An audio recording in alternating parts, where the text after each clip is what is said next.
vous parlez du peuple qui se lève pour aller demander à M. Touadéra de se présenter à nouveau.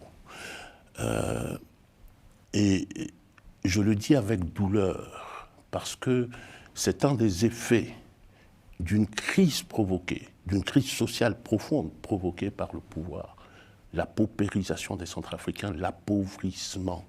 Ce que vous avez vu, ce sont des manifestations qui sont professionnelles. C'est une activité maintenant économique, à défaut de pouvoir créer des emplois, à défaut de créer des richesses, à défaut d'offrir aux jeunes des situations dignes, on les paye 500 francs CFA pour aller défiler. Même les militants de l'opposition. On les paye. Tous ceux qui défilent, on les paye.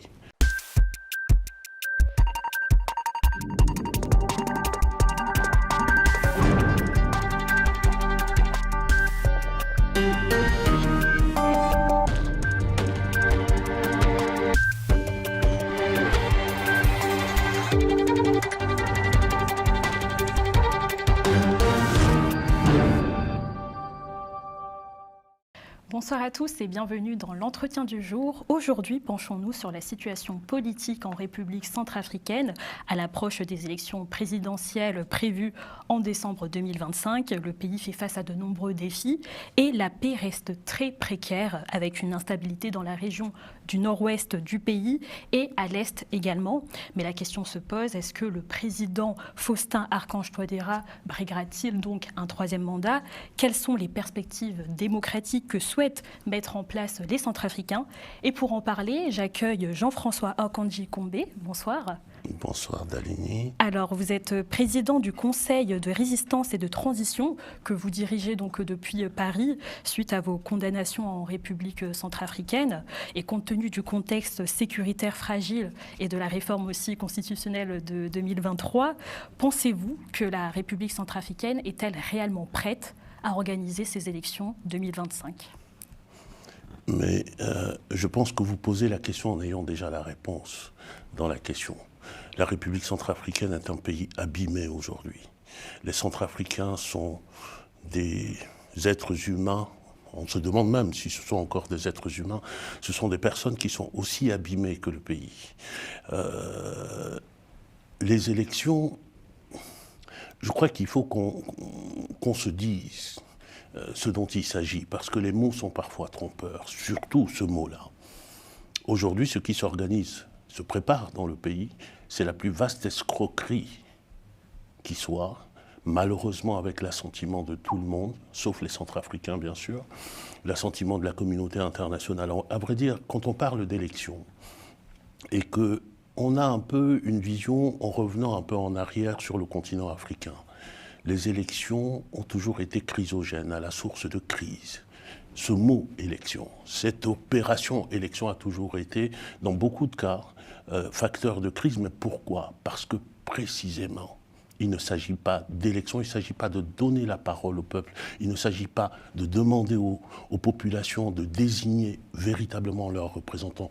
Des élections crédibles, ce sont des élections qui présentent deux caractéristiques. La sincérité du scrutin, c'est-à-dire la possibilité que la personne qui vote sache que le résultat correspondra exactement à son vote. Et puis ensuite, la transparence du processus. Parce que tout cela doit se faire au vu de tout le monde pour qu'on soit assuré qu'il n'y aura pas de fraude, il n'y aura pas de triche, il n'y aura pas de hold-up. Aujourd'hui, en République centrafricaine, ce n'est pas le cas. Mais en tant que président du Conseil de résistance et de transition, je pense que là n'est même pas le problème. La question centrale de la République centrafricaine ne se trouve pas là. Nous sommes à une étape supplémentaire dans la descente aux enfers ou dans l'emprise de la dictature dans notre pays, qui a commencé, vous l'avez déjà évoqué, par un coup d'État constitutionnel, par le verrouillage des institutions, Cour constitutionnelle, ANE, Autorité nationale des élections, qui a continué par le verrouillage de l'espace public. Aucun Centrafricain aujourd'hui en Centrafrique ne peut librement parler, sinon il se retrouve en prison ou il se trouve condamné. Donc ces conditions-là ne permettent pas de dire qu'on va à des élections, on va à une opération, une énième opération pour implanter ou pour enraciner encore mieux la dictature dans notre pays, qui plus est une dictature qui n'est même pas au profit d'un centrafricain, à supposer que le président Touadéra soit centrafricain, il est surtout au profit de puissances étrangères qui sont chez nous, mais peut-être que nous aurons l'occasion d'en reparler. On va en parler, mais je vais revenir un peu sur les propos. L'année dernière, vous avez dit que la République centrafricaine n'existe plus en tant que pays et que les centrafricains risquent d'être effacés en tant que peuple si la transition ne s'effectue pas. Est-ce qu'aujourd'hui, vous affirmez encore ces propos et pourquoi ? Aujourd'hui, je dirais que ce que je craignais, ce que nous craignons au Conseil de résistance et de transition est réalisé aujourd'hui. Les Centrafricains sont effacés sur leur terre. Ils n'ont pas droit à la parole, ils n'ont pas droit à la décision. Peut-être reviendrons-nous tout à l'heure sur les raisons. Ils n'ont pas droit de profiter de leurs ressources naturelles. Ils n'ont même pas le droit de vivre dignement dans la capitale. Il n'y a pas d'eau, il n'y a pas d'électricité. Nous avons un professeur, et je le dis en connaissance de cause, je suis moi-même professeur. Nous avons un professeur à la tête de cet État, à la tête de plusieurs institutions, qui n'ont pas été capables de construire une seule école ou de réhabiliter une seule école dans la capitale. Donc, aujourd'hui, les Centrafricains ne sont plus chez eux. Les terres centrafricaines. Les terres centrafricaines, je vais vous donner un exemple. Avant-hier, j'apprends que je ne suis pas né dans la capitale. J'apprends que le village où je suis né, en province de Centrafrique, a maintenant pour chef un Rwandais qui a acheté toutes les terres. Et lorsqu'on met cela en face de la prédation par les Wagner, la terre centrafricaine n'appartient plus aux Centrafricains. Les ressources du sous-sol ne leur appartiennent plus. Peut-être qu'ils ont le droit de respirer, mais on leur fait respirer de l'air qui est pollué. Quand ils tombent malades, ils ne peuvent pas se soigner, puisque aujourd'hui, un élément essentiel de l'hôpital a été fermé par le pouvoir. Et donc, vraiment, c'est un enfer, la République centrafricaine aujourd'hui. Et la préparation de ces élections donc, sont-elles rassurantes pour vous? Parce que le Conseil de sécurité a stipulé qu'en matière de l'insécurité, que la MINUSCA donc, était engagée donc, auprès du pays. Est-ce que c'est rassurant que la MINUSCA soit sur place? À vrai dire, la question de la sécurité ne se pose pas seulement par rapport aux élections, et je pense même qu'on se trompe.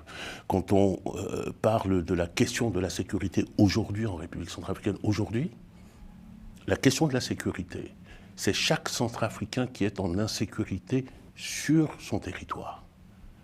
Parce que, à n'importe quel moment, que ce soit les Wagner ou que ce soit d'autres agents, il peut être tué, il peut être battu, il peut être torturé pour qu'on lui prenne son bien, qu'on lui prenne sa femme, qu'on lui prenne ses filles. La question de la sécurité n'est pas une question abstraite. C'est la question de savoir si le Centrafricain, il se lève le matin, il va à son travail ou à son champ ou à son commerce, s'il le fait l'esprit libéré, s'il n'a pas peur des attaques. Aujourd'hui, tel n'est pas le cas. Tel n'est pas le cas. Et vous évoquez tout à l'heure la MINUSCA, mais la MINUSCA, j'avais, dans l'interview dont vous parlez, j'étais encore mesuré. Et je disais, nous attendons de voir au résultat de la MINUSCA. Aujourd'hui, je peux le dire que la MINUSCA fait partie du problème. Pourtant, au niveau des inscriptions, elle a fait plus de 5000 nouveaux électeurs. Il y a 98% des centres d'inscription qui sont opérationnels dans ce processus, au niveau, en tout cas, des élections. Niveau sécuritaire, c'est encore à parler, mais dans ce processus d'élection, il y a quand même des progrès. De loin, vous pouvez penser qu'il y a progrès. Le recensement électoral, la liste électorale qui a été dressée là, est une liste qui est faussée de tous les côtés. Et il est faussé même dramatiquement. Dans la liste électorale, il y a des exclus, les réfugiés. Il y a aujourd'hui un tiers de la population centrafricaine qui se trouve réfugiée dans les pays voisins. La décision a été prise de les exclure. Pourtant, ce sont des Centrafricains comme les autres. On a décidé également par ce qu'ils appellent leur constitution et sur laquelle j'espère que nous reviendrons tout à l'heure, ils ont décidé d'exclure d'autres Centrafricains, parce qu'il y a maintenant plusieurs catégories de Centrafricains. Il y a les binationaux, qu'on a exclus de la candidature, et puis il y a, aujourd'hui en République centrafricaine, il y a encore des personnes déplacées. Et je ne vous dis pas très concrètement le nombre d'incidents que l'ANE, les agents de l'ANE ont eu, ce recensement, et puis par ailleurs, il y a un phénomène dont on ne parle pas assez. En République centrafricaine, vous avez des déplacés internes, mais vous avez des villages qui sont peuplés d'autres personnes. Ça s'appelle du remplacement de population. Remplacement de population par des personnes extérieures. Lorsque je parlais tout à l'heure de la sincérité des scrutins, ce sont tous ces éléments-là. Comment on s'assure que la personne qui va aller voter vote dans de bonnes conditions, bien sûr, mais aussi que cette personne est centrafricaine. Et en tout cas, dès lors qu'elle est centrafricaine, qu'il n'y a pas de différence entre les centrafricains. Donc tout ça concourt à ce que j'ai appelé tout à l'heure une vaste escroquerie, simplement parce que je ne veux pas employer un mot plus grave, mais la situation est autrement plus grave que cela. Et en tant que donc président du CRT, quel serait donc le processus, le déroulement favorable pour une bonne élection, une bonne procédé d'élection?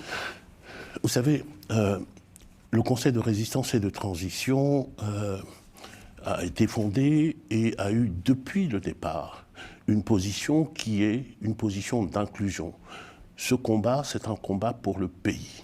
C'est un combat pour l'intérêt des Centrafricains et donc il faut que nous nous unissions pour le faire. Et il se trouve que le 25 septembre 2023, nous avons créé une convergence avec ce que nous avons appelé la CFR, c'est-à-dire la concertation des forces républicaines, où il y a le CRT, bien sûr, mais il y a les partis de l'opposition, il y a la société civile, il y a les activistes.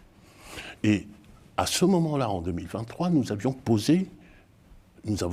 fait une déclaration et nous avons posé un certain nombre de principes clairs qui restent valables aujourd'hui. Premièrement, il y a eu coup d'État constitutionnel et la Constitution qui a été enterrée prévoit que celui qui a fait cela, M. Touadéra, il est illégitime. Et il prévoit que les citoyens doivent se lever pour lui faire échec. Donc nous, on a dit ce jour-là, nous ne reconnaissons pas ni cette Constitution qui va la remplacer, ni les institutions qui en seront issues. Et par conséquent, je ne veux pas entrer dans une discussion au nom du CRT, je ne peux pas entrer dans une discussion dont l'objectif consisterait à dire comment on peut aujourd'hui faire de bonnes élections. Les élections qui sont faites dans ces conditions-là seront de toute façon mauvaises. Elles seront mauvaises. Ce sont des élections, et malheureusement, c'est ce que je disais tout à l'heure, il y a un certain nombre de personnes qui accompagnent cela. Ils accompagnent Touadéra dans son entreprise d'effacement de la République centrafricaine, dans son entreprise de pouvoir à vie. Nous connaissons cela en République centrafricaine. Il y a eu par le passé des présidents qui se déclaraient présidents à vie. Et les Centrafricains ont dit en 2015, ils ont dit nous n'en voulons plus. Nous n'en voulons plus. Et c'est cette parole-là des Centrafricains que nous allons défendre et que nous continuerons à défendre jusqu'au bout. Et nous avons, je terminerai juste sur ce point-là, pas plus tard qu'au mois de décembre, il se trouve que la CFR, la concertation des forces républicaines, s'était donné une équipe de contact, de leaders, dans lequel je suis, avec d'autres qui sont des présidents de partis politiques. Et nous nous sommes retrouvés pour travailler à un projet, à une initiative commune, qui était une initiative de dialogue avec le pouvoir, parce que nous ne sommes pas des va-t-en-guerre. Nous ne sommes pas, parce que ce pays a trop souffert. Trop de Centrafricains sont morts et continuent à mourir. Et notre initiative était de dire, asseyons-nous, discutons. Mais dans les conditions où les choses se sont faites et où se trouve le pays aujourd'hui, on ne peut pas simplement dire comme cela, asseyons-nous et discutons. Parce que M. Touadéra s'est caractérisé depuis le début de son premier mandat par le manquement à la parole donnée et le manquement au serment. Ce n'est pas quelqu'un de sérieux. Il dit quelque chose, il fait autre chose. Il vous promet quelque chose, il vous promet du bien, il vous fait du mal. Par conséquent, nous avons un certain nombre de conditions préalables. Il faut qu'on revienne à une situation à peu près normale dans notre pays, où les Centrafricains peuvent parler, où les condamnations qui ont été faites, qui sont des condamnations politiques, sont levées, où cette constitution qui n'est pas une constitution, où la vraie constitution des Centrafricains est rétablie. Nous avons préparé cela. Bon, je m'abstiens de vous donner les détails, mais la réponse du pouvoir, dès lors qu'elle a entendu parler de dialogue, a été très nette. Il ne veut pas dialoguer. Ce pouvoir n'est pas là pour donner la parole aux Centrafricains. Il est là pour donner la parole à d'autres. Mais pourtant, c'est paradoxal parce qu'il n'y a même pas 4 jours de cela, il y a eu des marches en soutien donc à la candidature du président donc Touadéra, et il y a même eu des militants de nombreux partis d'opposition tels que le LMPC et le PNSC, donc le LMPC donc de Martin Ziguélé, qui était autrefois l'ancien Premier ministre, qui ont participé à cette marche. Sa popularité est-elle donc liée à des bilans, à son bilan? Comme vous l'avez dit, il a promis, oui, notamment de faire justement des efforts au niveau de la rétablissement de la sécurité, notamment avec l'appui de la Russie et du Rwanda. Il a aussi promis de mettre en place des fonds de réhabilitation et de réparation pour les victimes. Et il a aussi, notamment, le projet phare, c'est la crypto-monnaie, le MemoQuant. Donc, est-ce que, en soi, la population africaine souhaite que le président Touadéra se mette encore avec un 3e mandat, ou au contraire, parce qu'il a fait quand même un bilan qui peut être assez bien pour la population, vous ne trouvez pas? Il y a tellement de questions dans votre question, dans votre questionnement. Pour commencer par le commencement, vous parlez du peuple qui se lève pour aller demander à M. Touadéra de se présenter à nouveau. Et je le dis avec douleur, parce que c'est un des effets d'une crise provoquée, d'une crise sociale profonde provoquée par le pouvoir.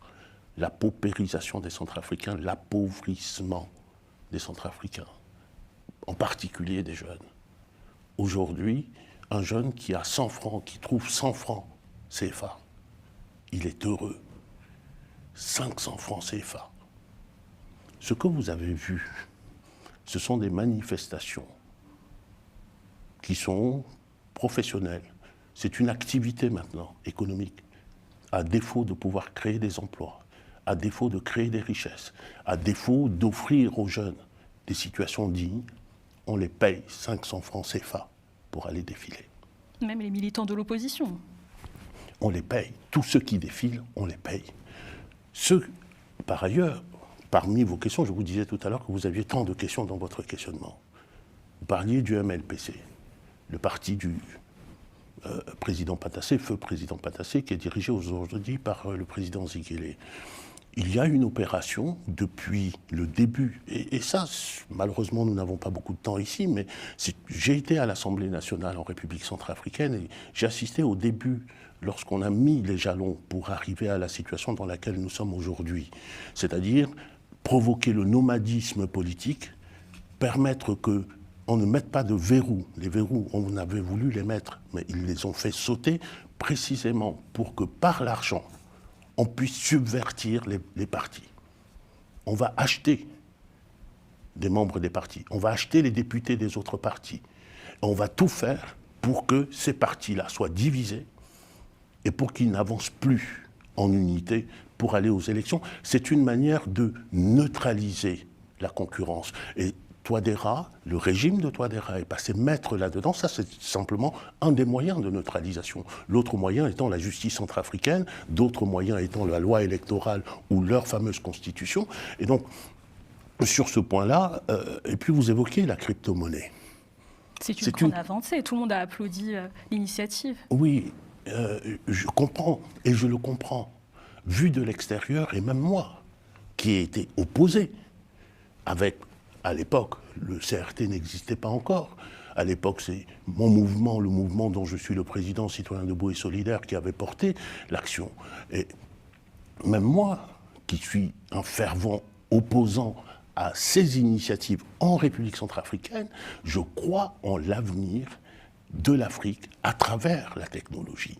Et notamment à travers ce type d'outils qui peuvent permettre de développer l'économie. Mais dans les conditions où cela s'est fait en République centrafricaine, c'est autre chose qui a été fait. Vous parliez tout à l'heure, vous rappeliez tout à l'heure que j'avais dit à un moment que la République centrafricaine est un pays qui n'existe pas. Mais un des instruments de la vente à la découpe du pays, c'était cette opération de crypto-monnaie. Vous êtes là-bas, vous êtes dealer de drogue dans un pays, je ne cite pas de pays, d'Amérique du Sud par exemple. Vous avez des milliards, vous ne savez pas quoi en faire. Vous restez derrière votre ordinateur, vous achetez de la crypto-monnaie centrafricaine, vous avez le passeport centrafricain automatiquement. Vous achetez la nationalité, autant que vous avez de multiples d'eux. Vous achetez de la terre centrafricaine. Vous achetez une partie du sous-sol centrafricain. Si ça, ce n'est pas de la vente à la découpe, or ça, les trois éléments que j'ai cités tout à l'heure, la nationalité, la terre, les ressources du sous-sol, ne sont pas notre propriété. Nos ancêtres nous l'ont légué pour nos enfants et pour nos petits-enfants, pour les Centrafricains de demain. Et personne n'a le droit de les dilapider de cette. Et vous pensez que ça pourrait profiter à la Russie, le pays entendu. proche de Touadéra? Il faut savoir qu'en plus, même lors de son cortège, ses conseillers, on a le mercenaire Valéry Zarkov qui occupe même le poste de conseiller à la sécurité. Il est entouré notamment de mercenaires russes. Pour vous, qu'est-ce que ça veut dire tout ça? Mais depuis très longtemps, tout ça date de 2017-2018. Que la République centrafricaine n'est plus gouvernée par des Centrafricains. M. Touadéra s'est mis lui-même au service d'intérêts étrangers. Il est censé être le gardien de la République centrafricaine, le gardien de notre identité, de notre vie et de notre avenir. Mais il s'est mis et il a fait le deal pour sa sécurité personnelle, pour sa propre sécurité. Il a mis le pays en situation de tutelle. Et encore, la notion de tutelle ne rend pas compte de ce qui se passe en République centrafricaine. C'est une esclavagisation, c'est un nouveau colonialisme que nous avons en République centrafricaine, à la fois par les Russes, mais aussi par le Rwanda. Et il y a une autre question aujourd'hui, qui est que non seulement la politique de Touadéra ne nourrit pas les Centrafricains, il ne leur offre pas d'avenir, mais il pousse en plus toute l'Afrique centrale, aujourd'hui, dans l'impasse de la guerre. Parce que notre pays est utilisé tout le long de la frontière avec la RDC aujourd'hui dans sa dorsale, ça fait plus de 1500 km. Comme un point d'accroche des Rwandais. Toutes les terres, tout le long, ont été achetées par le Rwanda. Et par conséquent, il faut qu'on sorte de là. Et c'est la raison pour laquelle nous continuons à nous battre, nous continuerons à nous battre, et nous continuerons, malgré les difficultés, à appeler tous les compatriotes à ce qu'on soit unis dans cette œuvre-là. Et revenons donc au référendum constitutionnel de 2003. Est-ce que vous pensez que c'est un peu un avant-goût de ce qui va se passer, donc de ces élections, ce coup d'État, comme vous avez dit, institutionnel? Oui, je dirais que c'était une opération préparatoire. Ils affinent les techniques. Et d'ailleurs, le Conseil de résistance et de transition avait appelé au boycott de ces élections-là pour cette raison-là. Parce qu'il était très clair que le peuple qu'on agitait partout, que le pouvoir agitait, ce n'est pas le peuple réel. C'est un peuple fantasmé qui n'existe que dans l'esprit de ces gens-là. Mais qui, malheureusement, comme tout le monde, sauf les Centrafricains, trouve son intérêt dans un État qui est un État de prédation aujourd'hui, c'est-à-dire de prédation à ciel ouvert. Les ressources centrafricaines, de la forêt jusqu'aux minerais, sont exploitées tous les jours sans qu'il y ait un centime dans les caisses de l'État. Parce que les uns et les autres se partagent les bénéfices, et surtout les étrangers. Et donc, dans ces conditions-là, ce qui va venir, moi je n'appelle pas ça des élections de la même manière que nous n'appelons pas au CRT, Constitution, ce qu'ils ont adopté en août. Et Danielle Derlan a même été jugée, elle a été retirée après avoir dit qu'elle trouvait cette réforme illégale. Elle a été remplacée. Et puis même Dominique Yandoka, qui a été emprisonné en dépit de son immunité parlementaire. Tout ça, cette oppression, cette intimidation, comment la contrer? Est-ce qu'il n'y aurait pas d'autres voies alternatives de l'opposition? Alors, comment la contrer? Aujourd'hui, il faut se rendre à l'évidence que le combat est difficile. Il est rendu difficile d'abord par la militarisation du pouvoir à Bangui et par le fait que ce pouvoir est sans foi ni loi. Mais il est rendu difficile aujourd'hui parce que les Centrafricains se battent contre tous les prédateurs du monde et contre même des États, hein, y compris la France, l'Union européenne, les États-Unis, la Russie, la Chine. Parce que tous ces États-là, je vous disais tout à l'heure qu'il n'y a que le Centrafricain qui ne trouve pas son bonheur sur sa terre, mais tous les autres le trouvent. Et ce bonheur-là, justement, que vous parlez, parce qu'il nous reste peu de temps, oui. Quelle pourrait être la figure de la Centrafrique? Quel pourrait être le nouveau président? Les alternatives positives de l'opposition parlaient de Henri-Marie Dondra, donc l'ancien Premier ministre. Non. Non. Ça pourrait pas être une figure pour vous? Vous dites bien qu'il nous reste très peu de temps. J'aimerais que nous ne consacrions pas ce peu de temps à des personnes qui ont décidé d'accompagner Touadéra dans son entreprise criminelle contre le pays. Toute personne qui se présentera à ces élections s'inscrira comme un accompagnateur de la dictature et de l'enracinement de la prédation de notre pays. Donc vous boycottez aussi les élections? Pour le CRT, c'est la position du CRT, toute personne qui va se présenter à ces élections. Je n'ose pas dire que c'est un ennemi des Centrafricains, mais c'est cette situation-là. Et donc, parlons plutôt d'autre chose. Le combat que nous sommes en train de mener, que les Centrafricains sont en train de mener, parce qu'ils ne sont pas seulement au CRT. Aujourd'hui, tout Centrafricain est résistant.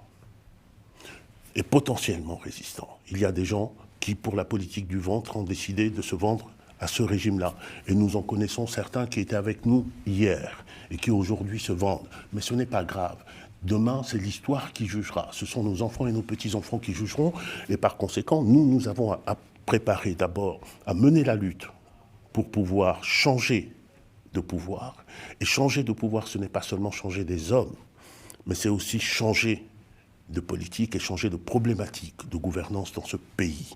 Et par conséquent, c'est la raison pour laquelle le Conseil s'appelle le Conseil de résistance et de transition. Parce que pour nous, la transition est nécessaire. Quand un pays est aussi abîmé que l'est la République centrafricaine aujourd'hui, quand un peuple est aussi abîmé que le sont les Centrafricains aujourd'hui, on ne peut pas prétendre, sur un claquement de doigts, à partir de pseudo-élections, qu'on peut aller arranger cette situation-là. Il faut prendre le temps de réparer. Il faut prendre le temps de redonner la parole, c'est-à-dire la dignité aux Centrafricains. Il faut prendre le temps de leur redonner le minimum qui leur permet de vivre correctement pour pouvoir penser à autre chose et penser notamment collectivement à dessiner leur avenir eux-mêmes.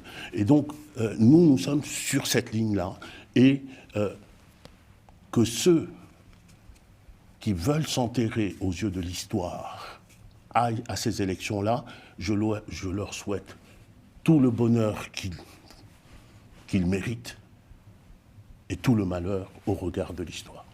Merci beaucoup Jean-François Kandji-Combé, président donc du Conseil de résistance et de transition. Merci à vous, très chers téléspectateurs, et on se retrouve très bientôt pour de nouveaux entretiens du jour sur Global Africa Télé Sud.